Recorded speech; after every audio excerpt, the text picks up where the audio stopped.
Buenos días, chicos. Vamos a continuar con el estudio de las cartas. Esa es la sexta sesión.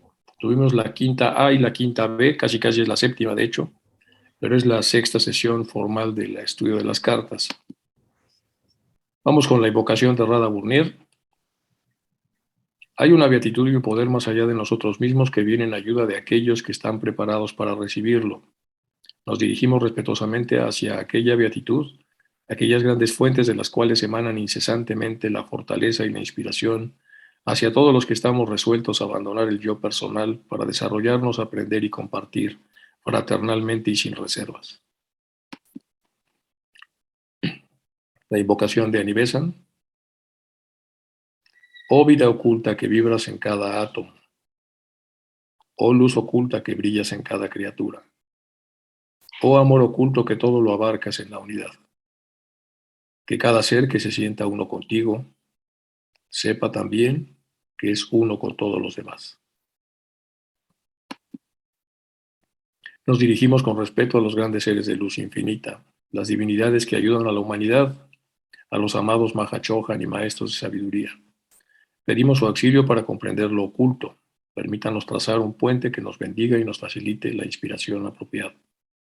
También nos dirigimos a nosotros mismos, a nuestros yoes superiores. Seamos como el viento que como un pañuelo seca nuestras lágrimas, seamos como el sol que como una antorcha todo lo ilumina. Seamos como la tierra que como un santuario todo lo posibilita. Seamos como el agua que como un torbellino todo lo disuelve.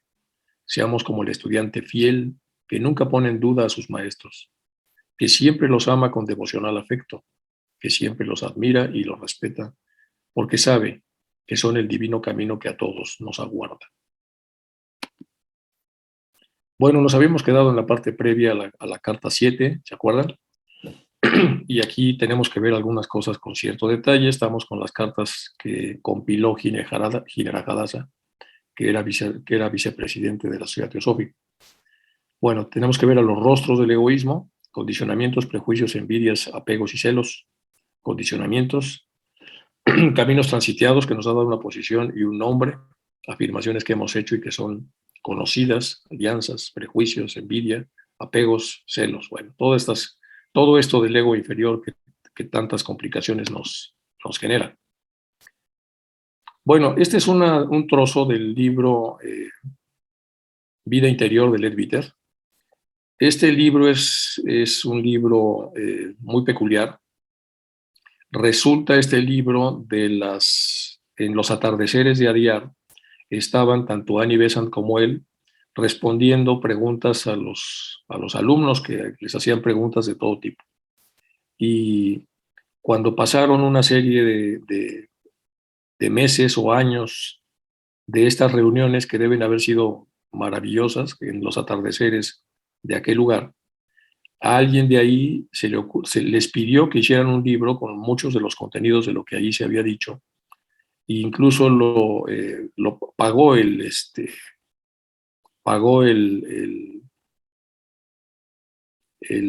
la edición del libro para que pudiera esto realizarse. Chuy, no sé si ya estás grabando, si se está grabando ya. Sí, sí, ya se está grabando. Ok. El centro de mi círculo de Led Viter en su obra Vida Interior. De los numerosos obstáculos que se levantan en el camino de cualquier aspirante deseoso de entrar en el sendero, el más grave por amplio y hondo es la concentración excesiva en uno mismo. No significa esto el vil y grosero egoísmo que resueltamente todo lo quiere para sí a costa del prójimo, no está hablando de eso, pues desde luego que habrá traspuesto esa etapa desde hace mucho tiempo cualquier buscador. Pero aún en quienes la han trascendido, persiste todavía la concentración en sí mismo tan hondamente arraigada que no la consideran como un mal ni se dan cuenta de ella. Pero si el hombre se examina sincera e imparcialmente, verá que todos sus pensamientos tienen el yo por centro. Frecuentemente piensa en otras cosas y personas, pero siempre en cuanto a las relaciones con él. Teje una porción de imaginarios dramas en que desempeña constantemente el principal papel. Le es preciso hallarse siempre en el centro de su pequeño escenario, de modo que el reflector le dé en pleno rostro, pues de lo contrario se siente ofendido, se enoja, encoleriza y envidia a quien de momento atrae la atención de los que, según él, debieran adorarle como un sagrario. La mudanza de tan inveterada manera de ser equivaldría para él a subvertir la raíz de todas las cosas y exigirle que se convirtiese en un hombre totalmente distinto. Son muchos los que ni por asomo pueden imaginarse la posibilidad de tan radical transformación y ni siquiera presumen la existencia de semejante estado psicológico. Es decir, y eso lo vemos, por mucho que hayamos trascendido las cosas, como nos dice aquí Leadbeater, al final de cuentas todos en nuestros dramas personales, en nuestra imaginación, en todo lo que normalmente estamos imaginando, somos el centro de todo lo que pasa. Nos hicieron, nos dijeron, nos miraron, pasó eso y estuve yo ahí, estuve yo para resolverlo, etcétera, etcétera. Lo que está diciendo acá es real y entonces ese es uno de los grandes obstáculos para el desarrollo. Ahora, es una belleza como lo explica, entonces vamos a analizarlo de la siguiente manera. Tenemos aquí 3 niveles. A, la letra A, este es el centro de atención de cualquier cosa. A es el centro de atención, es a quien por amor admiramos, cuidamos, proyectamos o ayudamos. Esa es la persona que consideramos amar y por lo tanto está en ese centro. Y nosotros en la zona B o C. Si a quien admiramos es yo mismo, pues entonces los reflectores irán sobre mí mismo. ¿Sí? Bueno, ¿qué significa esto? Si todos tenemos una persona a la que hayamos amado o amemos en el momento presente con gran intensidad, nos daremos cuenta que la ponemos en este centro, como dice Leadbeater, y entonces nos alegramos de lo que le pase, disminuimos lo que podemos considerar como excesos que pueda tener, somos tolerantes, somos pacientes, y entonces el amarle nos permite a nosotros ponerlo en la letra A. La letra C entonces es para la parte periférica y en esa parte periférica nosotros observamos a los que están en la parte A, si es que ya logramos salir nosotros de ese lugar A y por lo tanto entonces estamos en la periferia. Es lo que está diciendo Leadbeater más o menos. Esto es lo mismo que habíamos visto. Bueno, la letra B, la persona que está en medio del pensador, a veces se ve a sí misma como merecedor de estar en el centro y otras veces coloca a otros. B, es la persona que está en medio del pensador. A veces se ve a sí mismo como merecedor de estar en el centro y otras veces coloca a otros, a quienes ama, pero también a quienes por compasión entiende que deben ser cuidados y ayudados. Es decir, es un orador que está en la parte del centro, se da cuenta que está cayendo en el error de estar en el centro y se sale y se va a la letra B. Y desde la letra B entonces deja sola esta butaca para que ahí se pueda colocar cualquier ser humano independientemente de las circunstancias que tenga. C es la persona que ha conseguido subir por su mente y vibrar en las cercanías del yo superior. Por lo tanto, suele ponerse en la letra C, en la orilla, entendiendo que encontrará en su camino a muchos que necesitan apoyo, consuelo, ayuda y atención. Cuando encuentra a esta gente, responde desde la orilla poniéndose a su servicio, ayudando, sirviendo y cuidando a quien ocupe el centro. Entonces, salirse del centro de atención, del centro de los reflectores, poder habitar la parte periférica, tanto en los pensamientos como en las obras que hacemos, nos posibilita entonces para seguir un camino franco de desarrollo. Bueno, esto es en relación a lo que dice Charles Leadbeater relacionado con este tema. Algunos otros temas que son de mucha importancia. Segunda aclaración, perfiles de los buscadores seleccionando solo lo bueno. Lo que vamos a encontrar hasta arriba en estas cartas que estamos analizando, pues están los maestros de sabiduría. Vamos a encontrar en el texto que ellos enviaron normalmente una perfección admirable. Por debajo de ellos, en la segunda generación de teósofos, pues seguiremos encontrando una perfección increíble. Pero conforme nosotros vamos pasando en años y en tiempo, pues vamos humanizando a nuestros instructores. Y entonces los instructores ya de la cuarta o quinta generación, ya sea de teósofos o no teósofos, pues vamos a ver personas que tienen obviamente grandes luces, pero de pronto también tienen algunas sombras. Y aquí el gran dilema es si vamos a descartar cosas importantes que estas gentes hayan dicho solamente porque tuvieron algunas sombras, o si vamos a saber separar las oscuridades que puedan haber tenido y quedarnos con la parte buena. Y en este sentido, ¿se acuerdan que habíamos hablado de Guénon? Guénon entonces es un ocultista importante. En algún momento de su vida, hablándolo yo con Isaac, él fue muy crítico de la sociedad teosófica y habló muy mal de ella. Sin embargo, tiene cosas muy buenas. Entonces, el que nosotros podamos tener criterio para utilizar las luces de muchos de estos seres humanos aparcando sus sombras y viendo con cierto cuidado las sombras que puedan haber tenido, es un ejercicio que debemos hacer prácticamente siempre. Bueno, entonces eso es en relación, por ejemplo, a Guénon, que aquí está Kingsley, Guénon, HPV, por supuesto, acá puro 10. Entonces, obviamente el respeto a los rituales, el lealtad y respeto a la sociedad teosófica, el comportamiento fraterno, desarrollo interior, obediencia a los preceptos, desprecio por la mediunidad. Bueno, este es otro de los grandes temas. Cuando nosotros observamos con detalle cuál es el papel que normalmente se habla sobre la mediunidad, se le ve siempre con mucho cuidado que la gente no se vaya a ir con la finta de que ese es el camino para poder tener el contacto con la parte más allá del plano físico. Entonces hay cierto desprecio por la mediunidad. Y entonces todos esos puntos, cuando analizamos entonces estos grandes autores, nos observamos en dónde están mal, en dónde están bien y en dónde están regular. Bueno, aquí tenemos un ejemplo de cómo hacer un análisis de todo esto. Entonces, compartir. Ejercéis una acción bienhechora, animando a las visitas de vuestros colegas y a personas que buscan informes y agrupando a más dispuestas para el estudio e instrucción. Persuadir además a otros a que sigan vuestro ejemplo. Entonces, uno de los grandes verbos importantes, de los verbos operativos, es que un teósofo debe estar preparado para compartir. Contra el egoísmo. ¿Creéis que la verdad os ha sido enseñada para vuestro exclusivo provecho? Dice la carta 3. ¿Creéis que la verdad os ha sido enseñada para vuestro exclusivo provecho? No, es para provecho de todos. O sea, no podemos interrumpir el flujo de dar y recibir. Ignorancia. Ninguno de vosotros puede estar ciego hasta el punto de suponer que se ocupa de teosofía por primera vez. Sin duda, lo comprenderéis. Esto quería decir que hay efectos sin causas. Querría decir en caso de que fuera cierto. Es decir, ignorancia. ¿Qué es la ignorancia? La inhabilidad, por lo menos aquí como lo están trabajando los maestros, es la inhabilidad que tenemos para explicarnos las cosas que hacemos en esta encarnación como producto de muchas encarnaciones detrás. Y eso es un error que continuamente todos cometemos. Entonces, por eso dice, ninguno de vosotros puede estar ciego hasta el punto de suponer que se ocupa de teosofía por primera vez. No, esto ya ha pasado en el pasado y ahora lo que viene a suceder es que se empieza a madurar esta opción. Sin duda lo comprenderéis. Esto querría decir, en caso de ser cierto, que hay efectos sin causas. No, hay efectos con causas y las causas están en encarnaciones anteriores y por eso estamos hoy aquí donde estamos. Superficialidad. Vuestro modo de iniciación es un insulto permanente a todos los chelas regulares. Sus maestros están descontentos. Es el tema a través del cual metimos a Guénon, que es un experto en los temas que tienen que ver con los rituales de iniciación. Dilema. Sabedlo pues, a cada uno de vosotros, hoy os es permitido el escoger, ya sea en la presente o en la próxima encarnación. La busca ardua y solitaria del conocimiento espiritual.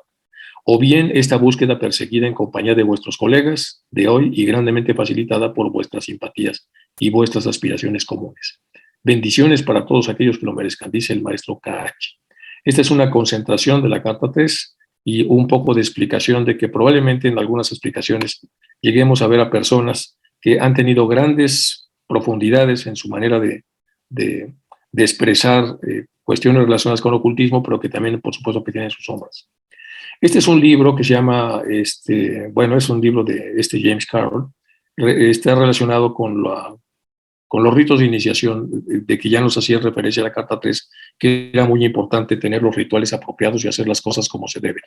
En el entendido de que los rituales son como llaves para poder entrar en ciertas dimensiones que son apropiadas para que el buscador, o sea, nosotros podamos entonces tener el contacto con las cosas que hay en esos entornos. Entonces, lo que dice este libro de los egipcios, por ejemplo, en este libro, que en realidad es una revista, habla de las iniciaciones. Entonces, los ritos, ceremonias, ordalias o instrucciones con las que uno es hecho miembro de una secta o sociedad y es investido con una función o estatus particular, la condición de ser iniciado en alguna experiencia o esfera o actividad. Pero, ¿cómo se puede determinar si un rito religioso específico califica como iniciación? Dado que casi todas las ceremonias religiosas cambian la posición de alguien en la sociedad de una forma u otra. Es muy fácil definir los rituales como iniciaciones. Tal definición es tan amplia que el término pierde todo significado práctico. Debería considerarse toda ordenación a un cargo como una iniciación, porque es una ceremonia con la que uno está investido de una función o estatus particular.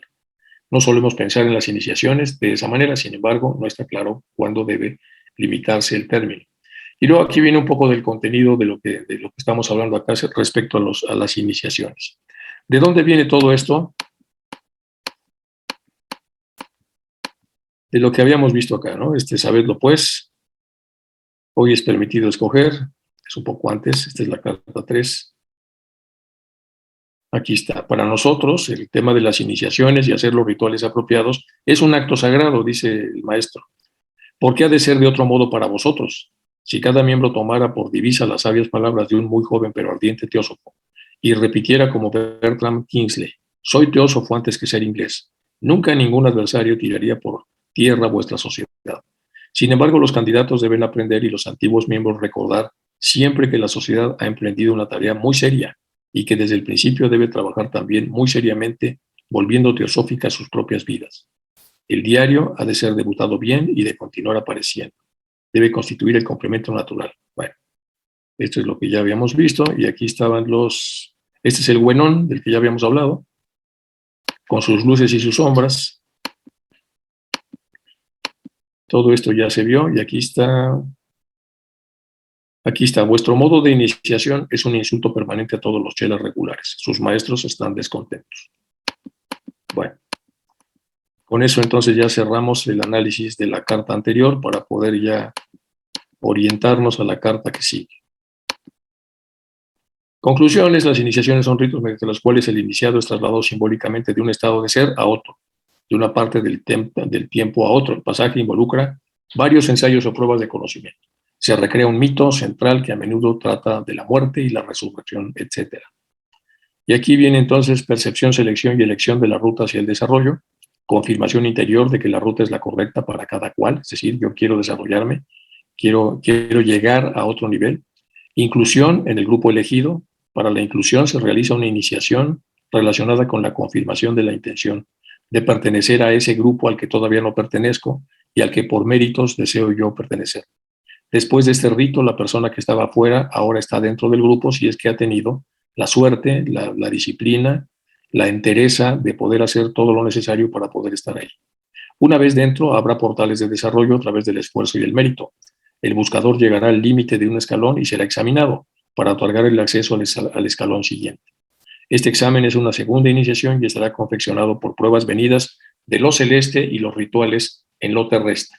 Y este es muy interesante en relación a lo que ya se había hablado antes de que estemos dando esta parte de la clase que yo escuché, en donde se hablaba de si los profesores, los que han tenido contacto con los maestros, pueden hablar o no. Entonces, hay contenidos celestes y hay contenidos terrestres. Hay trabajo celeste y hay trabajo terrestre. Hay cosas que se hacen en tierra, hay cosas que se hacen en la parte celeste. Si se aprueban los exámenes, la persona por mérito pasará al nivel siguiente. La administración de seres admirables debe combinarse con el esfuerzo por acercarse a ellos. Bueno, y con eso terminamos los prolegómenos para poder entrar ya en la carta quinta, que es dirigida a los miembros del grupo interno de la Logia de Londres, que como sabemos era una logia muy importante, era la logia que tenía más pedigrí o más importancia, y por lo tanto entonces muchas de las informaciones de las cartas están asociadas a ellos. Entonces, a los miembros del grupo interno de la Logia de Londres. Uno de los documentos más sorprendentemente conservados en Adiab. Se trata de una fórmula de compromiso a tomar respecto a los maestros. Fórmula redactada por la señora Arundel y firmada por todos los miembros del famoso grupo interior de la Logia de Londres, que siempre aparece en las cartas como LL. Sin embargo, los maestros M y KH, uno y otro, han agregado algunas líneas a este documento. Lo que está escrito por la señora Arundel está impreso en minúsculas. Lo que está escrito por los maestros está en mayúsculas. Se notará que en el segundo párrafo el maestro KH ha agregado una frase entre paréntesis. Lo mismo después de la adición debida de HPB, a fin de que la fórmula escrita por la señora Arundel y antes de las firmas de los miembros del grupo se hallan en el documento 4 líneas en blanco donde fue escrito el mensaje de los dos maestros. Las palabras los firmantes aluden a los firmantes del grupo cuyos nombres se hallan debajo de la escritura de los maestros. Al otro lado de la declaración del maestro KH se encuentra la única palabra aprobado de la mano del maestro M, seguida de su inicial. Bueno, esta es toda la introducción de lo que va a ser la carta 5. Este grupo interno, que se desintegró después de un año, el grupo interno que se hizo en la Logia de Londres, fue el primer intento de crear lo que más tarde se transformó en la Escuela Esotérica de Teosofía. Y ese primer intento, entonces, fue el grupo interior, que así se llamó, y en la primera logia donde se practicó esto fue en la logia de Londres, que así fue como la historia más o menos lo narra. Bueno, entonces más tarde se transformó en la Escuela Esotérica de Teosofía. Dado por una parte la dimisión reciente de Massey y la razón por él invocada, es decir, las sospechas respecto a los Mahatmas, y por otra parte la tendencia de ciertos miembros de la Logia de Londres a desacreditar la doctrina oriental y a rehusar la confianza a sus representantes, nosotros, abajo firmados, miembros de la Logia de Londres, convencidas de que no hay educación espiritual posible sin la unión absoluta y simpática entre los estudiantes, deseamos formar un grupo interior. Nosotros damos la palabra religión, su sentido más extenso, y dejamos a cada uno, a cada una, como se ha dicho el grupo, la libertad de seguir su sistema teológico o credo particular. Y aquí las partes de mayúsculas son de los Mahatmas, como ha sido hecho hasta ahora en todas las sociedades teosóficas. Al mismo tiempo deseamos ver establecidas entre nosotros una verdadera unión fraternal capaz de realizar estas condiciones que estamos convencidos son imposibles en la Logia de Londres tal como está constituida. A este grupo interior, Santuario de la Logia de Londres, solicitamos humildemente de los Mahatmas, nuestros instructores amados, la gracia de reconocerlos sin condiciones restrictivas. También les pedimos que nos concedan el permiso especial de redactar nuestros propios estatutos y de elegir nuestro propio consejo. En fin, autorizar al grupo, quedando individualmente sometido a las reglas y estatutos de la Logia de Londres, a estar colectivamente para su trabajo particular independiente de esta logia. El nuevo grupo tiene por principio fundamental, con la confianza implícita hacia los Mahatmas, de una sumisión absoluta a sus deseos en todo lo que a su progreso espiritual concierne. Bueno, sin embargo, todo miembro sinceramente persuadido de que él o ella no pueda en conciencia obedecer sin dudar en todo lo que concierne al proceso espiritual, progreso, podrá dejar el círculo interior con la seguridad y certeza de que él o ella no serán acusados de haber faltado al honor. Bueno, H.P. Blavatsky. Aquí es muy importante entonces que siempre se mantiene la libertad y entonces se pueden salir de ahí si no aguantan las pruebas o lo que fuere, sin que se suponga que haber salido ha sido una afrenta contra el honor, con la condición de que él o ella no divulgue ninguna parte de las enseñanzas, o sea, oralmente, sea por carta, sin permiso especial del firmante. Cuando ellos están redactando esto, recuerdan que comentamos que las partes en mayúsculas vienen de los maestros, entonces aquí simplemente se está hablando de que si sale no hay problema, pero el maestro Kachi agrega, sí, no hay problema, pero siempre con la condición de que él o ella no divulgue en ninguna parte las enseñanzas, sea oralmente o por carta, sin permiso especial del firmante. Bueno, para terminar, presentando esta solicitud a nuestros maestros venerados, que suplicamos si la aprueban, que confirmen su aprobación con sus firmas y que consientan el continuar las enseñanzas acordadas hasta ahora, mientras quede en el grupo un solo miembro fiel. Y otra vez en mayúsculas, aprobado, el pacto es mutuo, será sostenido mientras los firmantes se conformen en acción a los principios fundamentales del grupo aceptados por ellos. KH. Aprobado M, aquí están los firmantes, Arundel, Francesca Arundel, Cooper Oakley, Isabel Oakley, Archibald Kingsley, el otro Bertrand Kingsley, etc. Todos los que estaban aquí firmando. Entonces, esta es la famosa carta, es una carta que tiene que ver entonces con ciertas condiciones para poder profundizar dentro de las propias logias el conocimiento a un mayor nivel, estableciendo un grupo interno que más adelante, como habíamos visto acá, se convirtió en lo que sería la escuela esotérica. Y por otro lado, la opción de salir de ahí siempre y cuando la persona que va a salir se comprometa a no divulgar muchas de las cosas que ahí fueron descritas y desarrolladas, y etcétera. Básicamente se trabaja esto en esta carta que Hinera Hadassah puso como carta número 5. Ahora vamos con la carta 6 para el Pandit Pran-Nath y que habla del sendero del discípulo. Bueno, es la carta 6 para Pandit Pran-Nath, recibida por el Pandit Pran-Chat de Gwalior en enero de 1884, transcrita directamente del original. La carta del maestro responde a lo que sigue. Allahabad, muy venerado maestro KH. ¿Es que estoy en buen camino? Pregunta. ¿Mi manera presente de vivir conduce a un adelanto espiritual? ¿Soy capaz de influenciar seriamente en mi próxima encarnación por el buen karma generado en mi vida actual, obedeciendo sin desfallecer la inclinación de mi corazón? ¿Qué debo hacer para obtener el honor de postrarme a vuestros sagrados pies? Soy vuestro, muy afectuosamente, Pran Nath, miembro de la Sociedad Teosófica. Bueno, esta es entonces la pregunta. Bueno, y vemos aquí lo que dice. La purificación personal no es un asunto ni de un momento, ni de algunos meses, sino de años. Hasta puede perseguirse durante toda una serie de existencias, de vidas. Cuanto más tarde se decide un hombre a vivir la vida superior, más prolongado será su noviciado, puesto que está obligado a anular los efectos de numerosos años consagrados a objetos diametralmente opuestos a los verdaderos fines.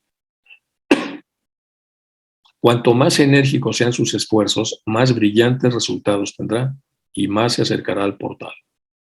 Si su aspiración es sincera, si es una firme convicción y no un sentimiento fugitivo, entonces hará pasar de un cuerpo a otro la determinación que finalmente le permitirá alcanzar el fin deseado. Bueno, Bhagwan Shankar me ha visto en mi propio cuerpo físico. Él puede enseñar a otros el camino en las filas de la sociedad teosófica. Él ha trabajado con la abnegación por sus semejantes, pero está recompensado aunque no siempre se dé cuenta de ello. Maestro KH. Bueno, entonces, en relación a las preguntas que se le hizo al maestro KH de si iba por buen camino o no por buen camino, el maestro KH, vean la forma perfecta en la que responde. La purificación personal no es un asunto de un momento, ni de meses, sino de años y hasta de varias vidas. Cuanto más tarde decide un hombre vivir la vida superior, más prolongado será su noviciado, puesto que estará obligado a anular los efectos de numerosos años consagrados a objetos diametralmente opuestos a los verdaderos fines. Cuanto más enérgicos sean sus esfuerzos, más brillantes resultados tendrá y más se acercará al portal del desarrollo. Bueno, aquí, pues bien, cuando en 1861 el periodista Alfred Sinnett publicó en su libro El mundo oculto, en el que revelaba al público occidental la existencia de los maestros transhimalayicos, algunos espiritistas afirmaron que esos seres en realidad eran espíritus sin cuerpo, a lo cual Bhavani Shankar, junto con otros miembros de la Sociedad Teosófica, escribieron su testimonio asegurando que esto era incorrecto. Nosotros, así como algunos de los teósofos de Bombay, hemos tenido en varias ocasiones el honor de ver a estos hermanos mayores y por lo tanto podemos asegurar que ellos no son fantasmas sin cuerpo, como pretenden los espiritistas, sino que ellos son hombres vivos que están en posesión de las más altas virtudes y capacidades psíquicas. Y como nos lo aseguran las oportunidades en las que hemos presenciado, ellos como una hermandad universal han ejercido tales poderes con fines benéficos con respecto a toda la humanidad, pero manteniéndose al margen del mundo por las razones más conocidas acerca de ellos mismos. Vamos con la carta 7, que es una carta Leadbeater. Algunas cartas son cortas. Acuérdense que esta es la jerarquización de cartas que hizo Hinera Kadasa. Esta carta es para Leadbeater. Transcripción directa del original de Adia. Esta carta y la siguiente fueron recibidas por Leadbeater.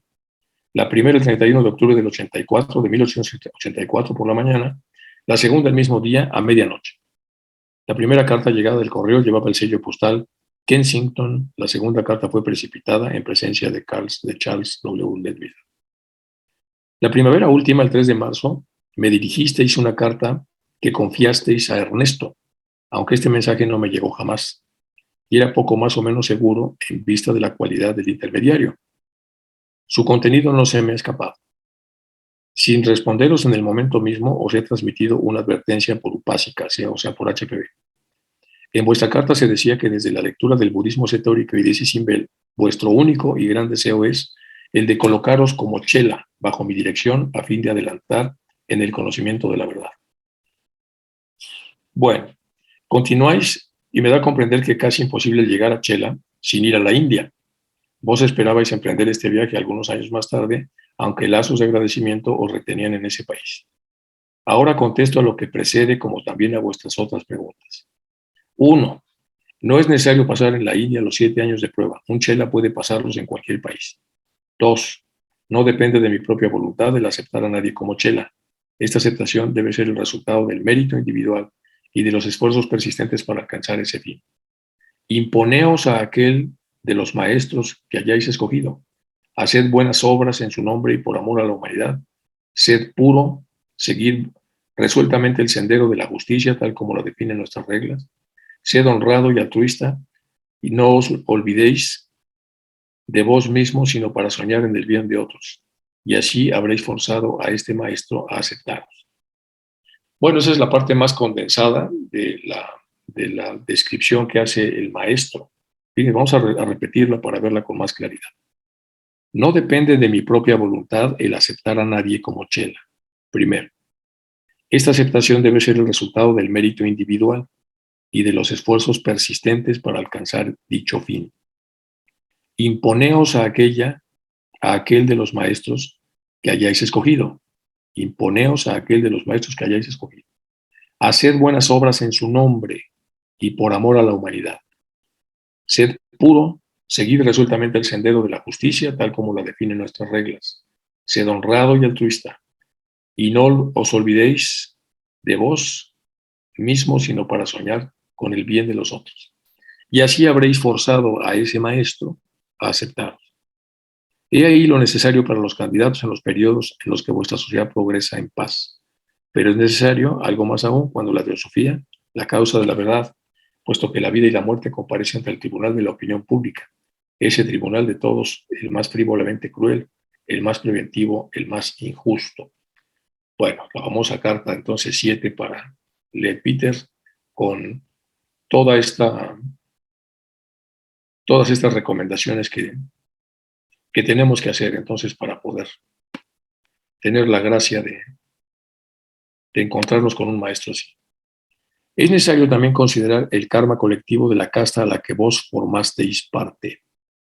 Hecho innegable, la causa que tenéis en el corazón está actualmente expuesta a las tenebrosas intrigas, a la despreciable conspiración del clero y de los misioneros cristianos contra la sociedad. No retroceden ante nada para deshonrar a sus fundadores. ¿Estáis pronto para expiar sus pecados? En este caso, id a pasar, por favor, algunos meses a Ariar. Una ausencia de algunos meses no romperá ni debilitará siquiera los lazos del agradecimiento. Si vuestra decisión es explicada a vuestro pariente de modo plausible, para abreviar los años probatorios hay que dedicar a la teosofía ciertos sacrificios. Empujadla por manos hostiles hasta el mismo borde de un precipicio, la sociedad tiene necesidad de todo hombre y toda mujer dedicados a la causa de verdad. Para recoger los frutos de las acciones meritorias es necesario obrar noblemente y no limitarse a proclamar la necesidad como para que el hombre cumplido de Carlyle. La dificultad, la abnegación, el martirio y la muerte son las seducciones que arrastran hacia las horas de prueba al corazón del verdadero chela. ¿Cuáles son? La dificultad, la abnegación, el martirio y la muerte. ¿Qué reglas, me preguntáis, debería yo observar durante este estado de probación? ¿Y cuánto puedo esperar que éste empiece? Yo contesto. Vuestro porvenir está en vuestras propias manos y como ya lo he indicado más arriba, y cada día podéis tejer su trama. Si yo exigiera que hicieseis tal o cual cosa en vez de limitarme a un simple consejo, yo sería responsable de todo efecto que viniera de vuestros actos y vuestros méritos sería solo secundario. Reflexionad, veréis que esto es cierto, así que confiad vuestro destino a la justicia sin temer jamás que su respuesta no sea absolutamente verdadera. El estado de chela es a la vez educativo, probatorio. Solo del chela depende que este estado se termine por el adoptado o por el fracaso. Comprendiendo mal nuestro sistema, de los chelas esperan muy a menudo recibir órdenes, perdiendo así mismo tiempo precioso que deberían consagrar a sus esfuerzos personales. Nuestra causa tiene la necesidad de misioneros, devotos, de agentes y hasta puede ser que de mártires, pero ella no le puede imponer esos papeles a nadie, así que escoged, tomad en vuestras manos vuestro propio destino y que pueda la memoria de nuestro Señor Tágata ayudaros a tomar la mejor decisión. Maestro K.H.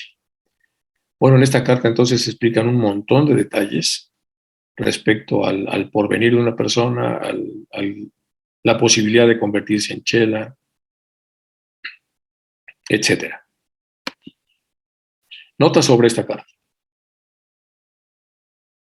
En esta época, Leadbeater, haciendo una profunda investigación sobre el espiritismo, asistía a menudo a las sesiones con William Eglinton, donde uno de los espíritus guías se llamaba Ernesto. Ernesto aseguró a Leadbeater que conocía la existencia de los maestros y se ofreció a remitir una carta al maestro K.H. La carta fue escrita y colocada por el ser Ellington en la caja reservada para las comunicaciones de los espíritus guías. Algunos días después, el señor Ellington hizo saber a Leadbeater que la carta había desaparecido de la caja. En el curso de las sesiones subsiguientes se preguntó a Ernesto qué había sido de la carta y Ernesto aseguró que se había sido remitida a su dirección. Upasika es un nombre dado con frecuencia a HPV en las cartas. El término es budista y se aplica a un discípulo laico o a una persona que haya hecho votos especiales, pero no significa técnicamente un monje o monja. C. En la época en la que esta carta llegó a Leadbeater, era sacerdote oficiando en la iglesia anglicana. Era el momento en que los misioneros cristianos de Madrás trataron de arruinar a la sociedad teosófica por medio de lo que se llamó el asunto Coulomb. Letra D. La memoria de nuestro señor Tathagata. Esta es una expresión de las más sorprendentes que no fue comprendida sino después de muchos años de la recepción de la carta. Se trataba de los incidentes sobrevenidos en vidas pasadas y en un pasado lejano en la que Charles Leadbeater vio al gran señor cara a cara. Parece ser que el maestro ha probado de alcanzar directamente más allá de la personalidad de Charles Leadbeater, existen como objetos de conocimiento directo. En agosto de 1939, Emma y Alex se pusieron en contacto con Blavatsky porque tenían problemas económicos. Se quedaron varados en Sri Lanka y Blavatsky los ayudó a llegar a Bombay y trató de encontrarles un trabajo. Como no pudo encontrarles un trabajo, les proporcionó un puesto en la Sociedad Teosófica, donde realizaban diversas tareas como cocinar y trabajar en el jardín. En febrero del 84, de 1884, Blavatsky y Olcott viajaron a Europa. Después de su partida se intensificó un conflicto entre los Coulomb y la Sociedad Teosófica. Los Coulomb intentaron chantajear y amenazar a Blavatsky, tras lo cual Blavatsky los despidió. Cuando los teósofos inspeccionaron la habitación de Blavatsky después de que los Coulomb tuvieron que irse, encontraron puertas secretas en su habitación. Alexis afirmó que él construyó estas puertas secretas para Blavatsky. Los teósofos han dicho que las construcciones de Alexis obviamente eran de la nueva construcción y las puertas secretas no se podían abrir ni cerrar en silencio o sin un gran esfuerzo. Después de los que los Coulomb fueron despedidos, fueron con sus amigos misioneros cristianos de la Iglesia Libre de Escocia y les dieron cartas que supuestamente fueron escritas por Blavatsky a Emma. Estas cartas sugirieron que Blavatsky era un fraude. El capellán George Patterson publicó extractos de estas cartas en la revista de Madras Christian College. El incidente se hizo conocido en toda la India y también en América y Europa. Blavatsky luego publicó inmediatamente una respuesta en varios periódicos. Blavatsky y Olcott viajaron de regreso a la India a fines del 84. Poco después se publicó en el informe Hodgson, que también dañó gravemente la reputación de Blavatsky. El informe también contenía las acusaciones de Coulomb. En 1986 y 97, Vinon Harrison de la Ciudad de la Physical Research publicó un estudio sobre el informe Hodgson. Las cartas de Blavatsky y Coulomb fueron destruidas por Elliot Coues, un enemigo de Blavatsky, por lo que no pueden ser estudiadas. Este es el famoso lío de la pareja esta de los Coulomb. Todo arranca con el conocimiento de ellos con HPV en 1871 en el Cairo. Después de una profundización de la relación, hacen la famosa Sociedad de Espiritismo, y luego en el 79, 2 años después, vuelven a buscar otra vez a Blavatsky porque tenían problemas económicos. Blavatsky les da trabajo. Después Blavatsky sale con Olcott a Europa, se quedan ellos solos ahí y empieza todo el lío monumental. Ese es el famoso problema de los Coulomb. Bueno, entonces, estas son las notas sobre la carta, y una de las notas, de Upasika ya sabemos que es HPV, y el punto importante es, el punto más importante es las cosas que están aquí al margen de lo que están comentando los maestros en esta carta. Bueno, estos son los extras entonces que estamos viendo respecto a la carta 7. Vamos con la carta 8. La carta 8 fue hecha para Leadbeater. Recibida la noche del mismo día, transcripción directa del original de Adyar. Al recibir la carta 8, Leadbeater, que vivía en Lipcombe, Rompshire, se fue inmediatamente a Londres para ver allí a HPV y comunicó su resolución de partir sin tardanza para Adyar. La carta fue recibida en la misma fecha a medianoche. En la primera y segunda edición de este presente trabajo omití la postdata "no muestre mis notas a nadie". Fíjese lo que dice el maestro. En la primera y segunda edición de este presente trabajo omití la postdata "no muestre mis notas a nadie", ya que Sinnett, que estaba vivo en esa época, imaginaba que con excepción de la señorita Arundel, él era la única persona en Inglaterra que había recibido alguna vez cartas. Al final del 84, Él había creado tal situación entre él mismo y el maestro, aunque nunca lo haya comprendido, que se volvió imposible al maestro enviar más cartas. Había relaciones cordiales entre el señor Sinnett y el señor Leadbeater, y el último debía mucho al señor Sinnett, como él mismo, Charles Leadbeater, declaró por el hecho de haber iniciado con él sus estudios teosóficos. El señor Sinnett estaba inclinado a dudar de la autenticidad de cualquier carta recibida por alguien que no fuese él mismo. Vea la postdata de la carta 19, prepárese con todo para que la autenticidad de la presente sea negada en ciertos sectores. La prueba de esta duda está en una carta ahora en Adyar que el señor Sinnett escribió en la época del señor Leadbeater, en la cual duda si la carta de KH al coronel Olcott era auténtica o meramente una precipitación de algún chela. El señor Sinnett ciertamente tendría algo así como un auténtico, como un shock si supiese que su protegido, en menos de 2 años de afiliación a la sociedad, había recibido comunicaciones directas del maestro. Hasta el final de su vida, el señor Sinnett creyó que estaba en comunicación con el maestro primeramente a través de una mujer sensitiva que él podía colocar en trance con pases, y más tarde a través de un medium común cuyo cuerpo era tomado por los supuestos maestros. Bueno, hay todo un tema aquí con Sinnett, y lo que estamos viendo acá entonces es por qué el maestro le pidió a Leadbeater que no dijera nada acerca de que estaba teniendo una comunicación directa con él, debido otra vez a los celos de Sinnett. Por otra parte, en otras zonas de las cartas también comentan los maestros que Sinnett fue elegido y no van a cambiar esa elección para que él reciba la correspondencia. El señor Sinnett me aseguró que la posesión era auténtica y que una de las entidades era el maestro M. Él nunca dudó de estas comunicaciones.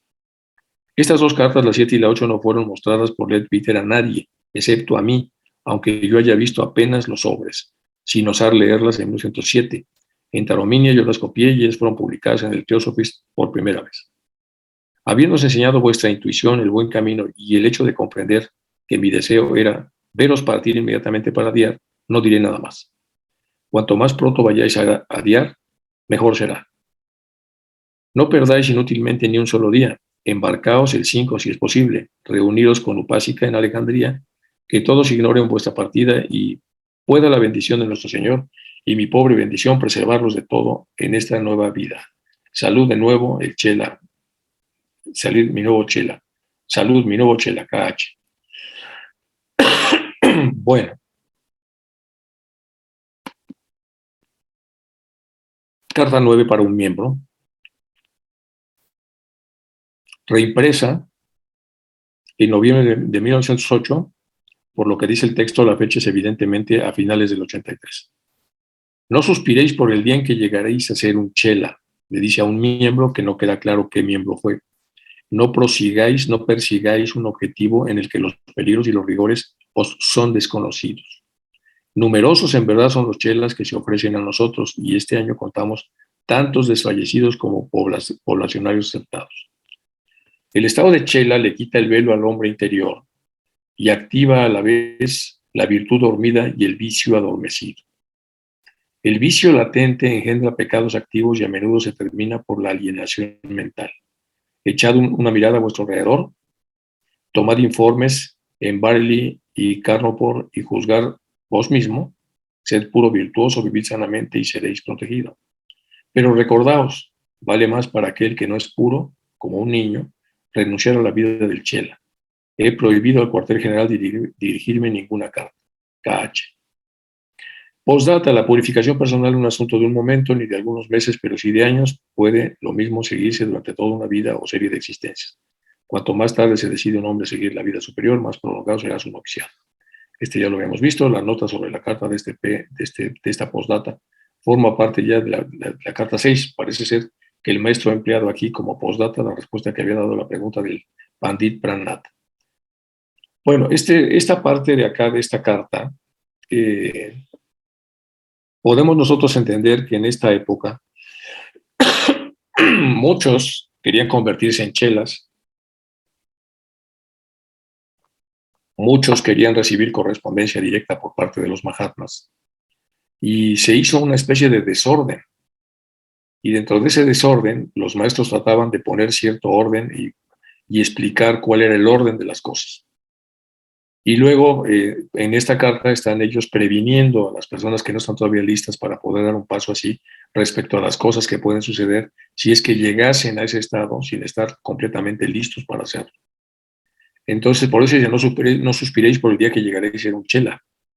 No persigáis un objetivo en que los peligros y los riesgos son desconocidos para ustedes. Numerosos en verdad son los chelas que se ofrecen a nosotros, pero no todos pueden convertirse en eso. El estado de chela le quita el velo al hombre interior y activa a la vez la virtud dormida y el vicio adormecido. El vicio latente, cuando todavía es muy fuerte, engendra pecados activos y a menudo se termina por la alienación mental, es decir, por la locura. Echad una mirada a vuestro alrededor, tomad informes en Barely y Conopor y juzgar vosotros mismos. ¿Qué hacer mientras sed puro, virtuoso, vivid sanamente y seréis protegido? Pero recordaos, vale más para aquel que no es puro como un niño, mejor renunciar a la vida de chela. He prohibido al cuartel general dirigirme ninguna carta a este respecto. Bueno, esta es una carta de advertencia, se le da a un miembro que no se sabe cuál es, y se explican entonces cuáles son los peligros. Y además, qué es lo que le pasa a un chela. Entonces, en el chela, como acabamos de ver acá, se le quita el velo al hombre interior y se activan las virtudes dormidas y el vicio adormecido, y si el vicio adormecido es muy alto, esto puede llevar entonces al aprendiz a la locura. La carta 10 para Mohini de Chatterjee. Transmisión directa del original de Adiar. El hombre que, conformándose al código del honor generalmente recibido y admitido, se condena a él mismo por la salvación de una causa honorable, puede ser que se aperciba un día que es así como ha realizado sus más altas aspiraciones. El egoísmo y la ausencia de renunciación son los más grandes obstáculos en el sendero del adeptado. Bueno, esto es para Mohini Chatterjee, y la transcripción directa que está en Adiar es esta: el hombre que, conformándose al código del honor generalmente recibido y admitido, se condena él mismo por la salvación de una causa honorable, puede ser que se aperciba un día que es así como ha realizado sus más altas aspiraciones. El egoísmo y la ausencia de renunciación son los más grandes obstáculos en el sendero del adeptado. Carta 11 para Mohini de Chatterjee, también.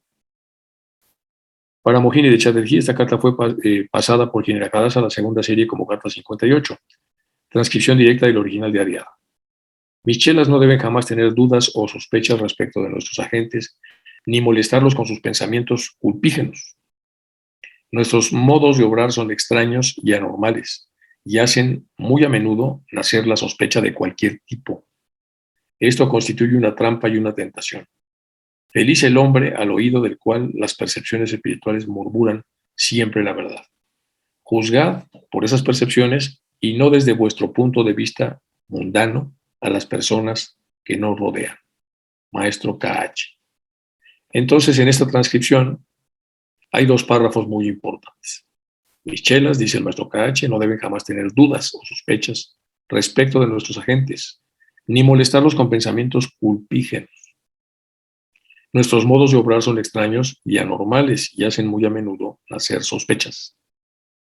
Esto constituye una trampa y una tentación. Feliz el hombre al oído del cual las percepciones espirituales murmuran siempre la verdad. Juzgad por esas percepciones y no desde vuestro punto de vista mundano a las personas que nos rodean.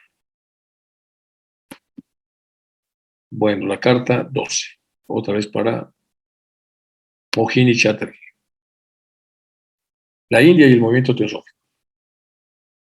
La carta 12, esta carta se encuentra en Hechos from the Past, de Theosophist, en diciembre del 15 de 1907, página 259, donde apareció como reimpresión del Indian Mirror en Calcuta, el 14 de abril del 82. No degradéis la verdad imponiéndola a espíritus recalcitrantes. No busquéis la ayuda de los hombres cuyos corazones no sean bastante patriotas para trabajar con abnegación por el bien de sus conciudadanos. ¿Qué bien podemos hacer? Preguntan. ¿Cómo servir a la humanidad o a nuestro propio país? Estos son en verdad bien tibios patriotas, viendo parecer en su país como la inflación por falta de vitalidad y de influjo de las nuevas fuerzas el patriota se coge a la primera paja. Pero existen en Bengala verdaderos patriotas, si hubieran sido numerosos, os hubiéramos enviado más pronto aquí. No os hubiéramos permitido el quedar los 3 años en la India, sin visitar Calcuta, la ciudad de agentes poderosamente inteligentes, pero sin corazón. Podéis leerles esto. Entonces aquí se hace una serie de sugerencias también: no degradéis la verdad, imponiendo los espíritus recalcitrantes. No busquéis la ayuda de los hombres cuyos corazones no sean bastante patriotas para trabajar con la abnegación por el bien de sus conciudadanos. ¿Qué bien podemos hacer? Estos son en verdad bien tibios patriotas, los que preguntan cómo servir a la humanidad o a nuestro propio país. Viendo perecer a su país como nación, por falta de vitalidad y de influjo de nuevas fuerzas, el patriota se coge a la primera paja. Pero existen en Bengala verdaderos patriotas. Si hubieran sido numerosos, os hubiéramos enviado más pronto aquí. No os hubiéramos permitido quedar los 3 años en la India. Bueno, esto es en relación entonces a la India y el movimiento teosófico. Carta 3 acerca de HPV. Se trata de HPV, transcripción directa del original día a día. No olvidéis que los resultados favorables reservados a nuestra India son todos debidos a sus esfuerzos individuales, los de HPV. Os sería difícil demostrarle suficiente respeto o gratitud, o más de los que ella merece. Tendréis que hacerle comprender con cuidado que preeminencia debería ser, si ella no lo es, la suya entre los hindúes, que quedando fieles al pasado, indiferentes al presente, y no trabajan sino para el porvenir en grande y glorioso, con la condición de que ella sea sostenida y asistida por ellos. Vamos a traer otra vez esto que se habla en relación a HPV. No olvidéis que los resultados favorables reservados a nuestra India son todos debidos a sus esfuerzos individuales, los de HPV. Os sería difícil demostrarle suficiente respeto o gratitud, o más de los que ella merece. Tendréis que hacerle comprender con cuidado que preeminencia debería ser, si ella lo es, la suya entre los hindúes, que, quedando fieles al pasado, indiferentes al presente, no trabajan sino para el porvenir grande y glorioso, con la condición de que ella sea sostenida y asistida por ellos. Bueno, la carta 14, luego va a venir una carta también muy grande, después de estas cartas que son cortas y que General Hadassah fue organizando para este estudio, para esta obra. Esta es la carta 14, transmisión directa del original de Adiar. En esta época, el señor Sinet era el editor del importante diario Indo de Pioneer en Allahabad. Habiendo el señor Sinet abrazado la teosofía, el diario tuvo un cambio que disgustó a los propietarios. El maestro KH deseaba que un diario que tuviera por título de Phoenix fuera fundado con capitales indios, pero editado por el señor Sinet. Sin embargo, los capitales necesarios no fueron suscritos. Efectos del ciclo. M. Sinet ha sido obligado por sus propietarios a dejar sus funciones de editor dentro de 6 meses por haber sostenido a los indígenas y porque es teósofo, a menos que un capitalista indio no venga a fundar a una solución rival capaz de aplastar al Pioneer. Pioneer, acuérdense que es el diario del cual era editor Sinet, y editada por Mr. Sinet, desesperaría el de la India. Lo que precede es secreto y confiado a vuestro honor, pero voy a escribir a Norendro NS y hablaremos de eso los dos, en espera ni una palabra. Bueno, aquí está en esta carta, se hace referencia entonces a las posibilidades de tener otro diario fuerte para poder transmitir y congregar a los estudiosos que quieran abrazar este conocimiento. Bueno, esta es la carta 15, que es, todas estas cartas, como verán, son cortas. Dice la sola carta que yo sepa que el maestro haya firmado con todas sus letras, dando así a su advertencia un sentido particular. Finalmente, el destinatario sintió, en efecto, dudas y dejó las filas. Ve del Pioneer, otra vez el periódico de Sinet, del 7 de agosto, y leed atentamente el artículo titulado La India Indo-Británica. ¿Creéis que el editor lo hubiera jamás escrito si no hubiera tenido para inspirarlo más que el trato y los sentimientos amistosos de los hindúes, vuestros compatriotas y los míos? ¿Y creéis que una serie de artículos semejantes apareciendo en un diario, hasta ahora tan conservador, escritos por un hombre tan altivo, pero al mismo tiempo tan noble y tan justo, no habría ningún bien a nadie. Tal es el primer fruto político de la sociedad de la que vos tenéis el honor de ser miembro. En vez de dudar, dar gracias al cielo, si vuestro pecho late un corazón patriota, de que queden en la India algunos hermanos para velar por sus intereses y protegerla en la hora del peligro, cuando en su egoísmo sin cesar creciente ninguno de sus hijos parece recordar nunca que tiene una madre degradada, caída, pisoteada por todos los conquistadores y vencidos, pero sin embargo una madre. Prestad atención, la duda es un cáncer peligroso. Se empieza por dudar de un pavo real y se termina por dudar de Cotón. La duda es un cáncer peligroso. Es una de las aseveraciones que están relacionadas con esta carta. Y ahora vamos con la 16, que la 16 me parece que es la 17, y hay una muy larga, que es esta, que es la carta 19 a Henry Olcott.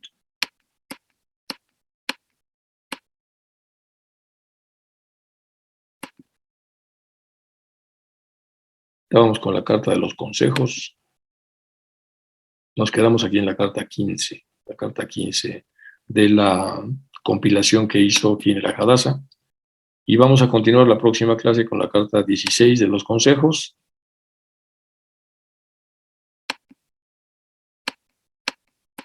Y cuando terminemos la mayor parte de las cartas de Quinel Hadassah, nos vamos a pasar, todavía nos faltan unas cuantas, pero nos vamos a pasar ya a las...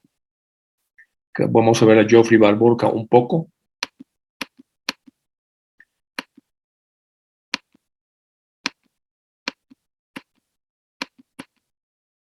Y luego pasamos a la vida interna de Leadbeater que habíamos hablado, y todo el primer capítulo, que es relativamente largo, vienen los grandes seres y el camino hacia ellos. Y aquí vienen un montón de detalles que quiero que revisemos con cuidado antes de pasar ya a las cartas definitivas. Bueno, aquí vamos a ver, nos vamos a detener un buen rato en este capítulo de esa primera obra. Mientras tanto, nos hemos quedado en la carta 15.